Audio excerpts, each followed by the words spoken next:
Hi folks, I'm back and we're cutting through the matrix. I let the guitar wail a bit longer there because sometimes you gotta wail and get it out of your system.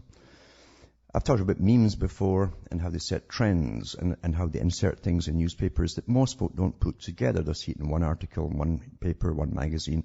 They seem all different articles, but they're actually the same articles to shape the way that you think about a certain thing, to get you to start to accept the idea or possibility that something's coming along the pike that might be good for you and get used to it.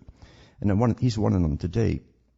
Taking birth control pills may mask the signals that draw the sexes together. Research shows, it says. And then it goes into how literally drugs can alter your various hormonal responses and so on, and chemical signaling, etc. But then you take it with the next article, and it's got, you see, this is done with pharmacology and neuropharmacology to change behavior and everything else too. Obese mothers to get a pill to prevent fat babies in the National Health Service trial. There you go. Get them in the womb, and the mums can take the pills, and hopefully the children won't be obese. But what else won't they be? Maybe not too bright, eh? And then you go on to this one here, and it says the pills said to make you want to exercise more, quit smoking, and stay faithful to your partner. These are 3 separate articles, all put out, obviously, to set a trend of thinking in the same day.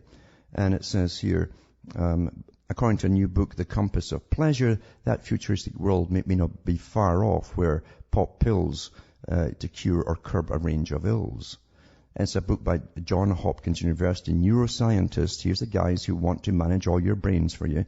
David J. Linden, and explores the search for drugs that may alter behavior by working on the brain. This is a big push now in all pharmacology, working together with the universities, big bucks involved, of course, to get the whole populations on drugs to alter behavior, to make them obey their governments and do whatever they're told. That's exactly what Bertrand Russell said back in the 30s and 40s they would do. Plus using injections, he says, the needle too would make them a bit dumber. Anyway, Magic Pills, the new book, The Compass of Pleasure, suggests new pills may alter behavior, blocking addictions and enhancing relationships. Well, no wonder you'd be too dozy to notice whatever else is around you. And these drugs are often called psychopharmaceuticals, and they can be used to stop smoking, quit drinking, ward off midnight cravings, or even stay faithful to our spouse. What a joke, these claims that they're making. Critics argue that it's dangerous to meddle in human behavior, which has many nuances and factors that are poorly understood. There's also the possibility for harmful side effects, as anyone who has seen a pharmaceutical ad on TV might suspect.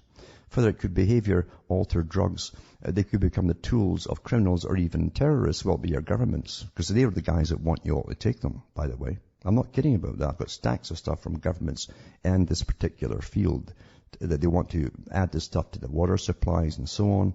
It's discussed at big high-level meetings. All the top professors at universities know of this stuff and what the proposals are all about.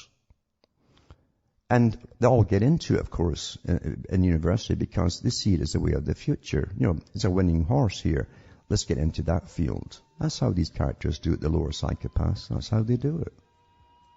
And then they create the business. And the governments are happy because they want this for a happy, predictable population of subjects.